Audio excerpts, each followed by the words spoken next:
Audio Jungle.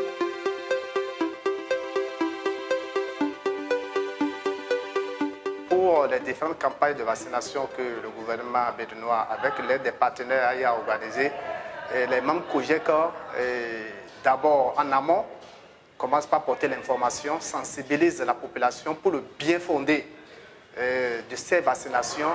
Et au cours de la vaccination, nous nous déployons tous les membres et nous divisons le village en zones, la zone sanitaire en zones, et nous déployons pour que vraiment qu'il puisse avoir une grande adhésion à ces campagnes. Ce qui est effectivement, à la fin, on constate quand même à chaque campagne qu'il y a une amélioration, une augmentation de l'adhésion à ces différentes campagnes organisées par le gouvernement béninois. C'est un sentiment de satisfaction, d'autant plus que personnellement, moi, c'est ma première fois en tant que communauté à la base, c'est-à-dire agent communautaire, je suis avec la communauté, et nous avons eu à d'abord partager nos expériences par rapport à ce qui se faisait, et cet atelier nous a permis aussi d'améliorer nos capacités de communication lorsque nous allons retourner dans nos zones sanitaires respectives. Et avant cela, c'est bien normal, je dois d'abord restituer ça à la communauté, restituer aux membres COJEC pour qu'ensemble, on puisse aider le gouvernement, on puisse aider la communauté à la base pour que l'adhésion soit totale et massive. Parce que vraiment, ce faisant, et cela va plus encourager les partenaires à plus accompagner le gouvernement dans ces projets. C'est vraiment un volet très capital, la communication en matière de l'offre de tout ce que nous faisons comme vaccination aujourd'hui pour contrer les différentes maladies, parce que ces derniers temps, il y a toujours émergence de certaines maladies. Donc, il est nécessaire pour nous de pouvoir communiquer suffisamment sur les moyens que nous déployons pour pouvoir contrer ces maladies, donc la riposte. Et les stratégies que nous utilisons, c'est pas que les agents de santé, mais c'est toute la communauté que nous mettons à profit, les différentes couches qui sont organisées pour accompagner le système de santé afin de porter le message pour que ce que nous amenons comme offre soit vraiment accepté par les cibles. C'est insatisfait parce que je vois que le ministère de la Santé, à travers la NSSP, avec les partenaires, ont vu juste en convoyant tous les départements à un atelier pour réfléchir vraiment et mettre ensemble, échanger sur les différentes stratégies que chacun a abordées en termes de communication pour pouvoir réussir à avoir une bonne performance en matière pour la couverture de ces campagnes que nous menons et tout ce que nous avons comme offre pour la prévention et la riposte contre les différentes épidémies auxquelles nous faisons face ces derniers temps. Donc vraiment, je suis très satisfait parce que chacun a apporté de son sien ce qu'il a fait comme expérience. Ça a été partagé et ça a été capitalisé par les uns et les autres. Et au départ, maintenant de cet atelier, chacun devra déjà voir quelle nouvelle stratégie il va adopter pour rester dans la politique actuelle du pays, pour que tout ce qui sera mis en œuvre, surtout aujourd'hui, nous savons qu'il n'y a plus ces campagnes qui seront organisées en masse, mais la routinisation de ce que nous avons aujourd'hui comme vaccination. Donc, je pense que les 3 jours ont permis surtout aux acteurs qui sont venus d'être mieux aguerris et de pouvoir donner encore du mutuelle. Dans le département du Koufo, c'est vrai que nous avons reçu quelques directives, pour ne pas dire des plans de communication à mettre en œuvre, ce qu'on a suivi. Mais dans l'accomplissement de la tâche, on a constaté qu'il y a eu quelques boulots, donc on a essayé de revoir les choses compte tenu des réalités du terrain. Et là-bas, on est confronté aux réticences à la vaccination sur le terrain avant que Covid ne vienne. Et face au ravage de la Covid, ça a encore accentué les cas de refus. Donc les gens étaient réticents à aller se vacciner. Donc nous avons changé de stratégie. Alors qu'est-ce que nous avons fait? Nous avons d'abord fait beaucoup de plaidoyer à l'endroit des membres de la communauté. Et pour atteindre la communauté, pour atteindre la population, on est passé par les têtes couronnées et les élus locaux, que sont les maires, les chefs d'arrondissement, les chefs de village. Et puis nous sommes allés aussi vers les tradithérapeutes. Et ceux-là nous ont réellement aidés à atteindre les populations, à les sensibiliser et à les amener à sortir pour se faire vacciner. Et il faut dire que nous avons utilisé la stratégie qui consiste à faire vacciner ces leaders-là, c'est-à-dire les CA, les chefs villages, les tradithérapeutes, les têtes couronnées, même les religieux, à se faire vacciner publiquement. Et ça a permis de débloquer un peu les réticences et beaucoup de gens se sont levés pour aller se faire vacciner.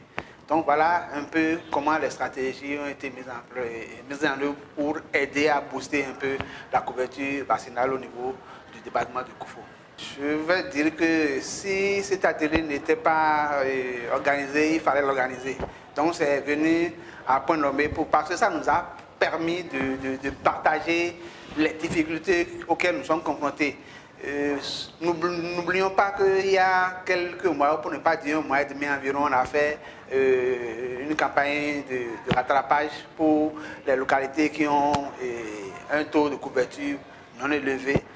Et il y avait une commune dans le Koufo, la commune de Lalo.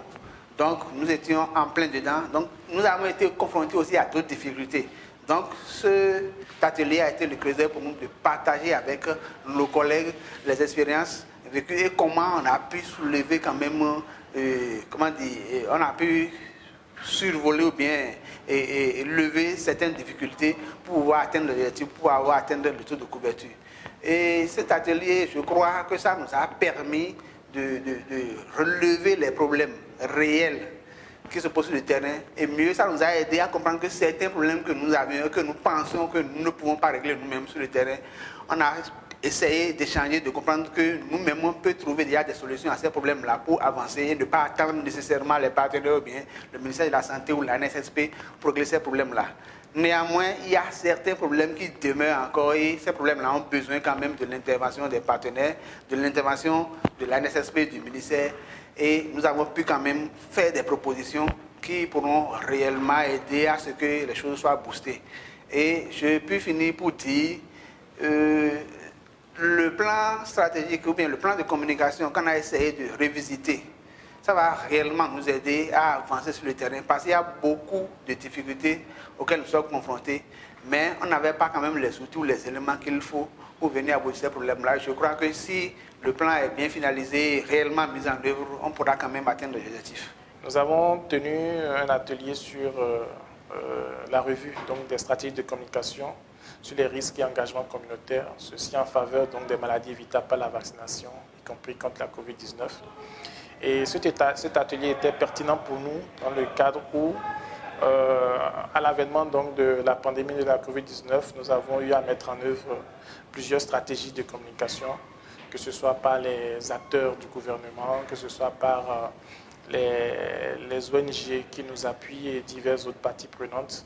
Et ceci nous a permis donc d'avoir un certain nombre de résultats.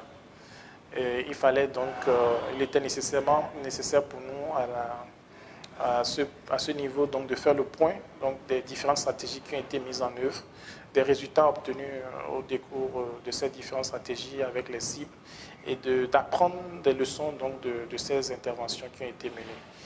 Et cette revue nous permettra donc de pouvoir capitaliser sur ce qui a été fait, de retenir donc des stratégies les plus pertinentes, d'innover en matière donc de communication.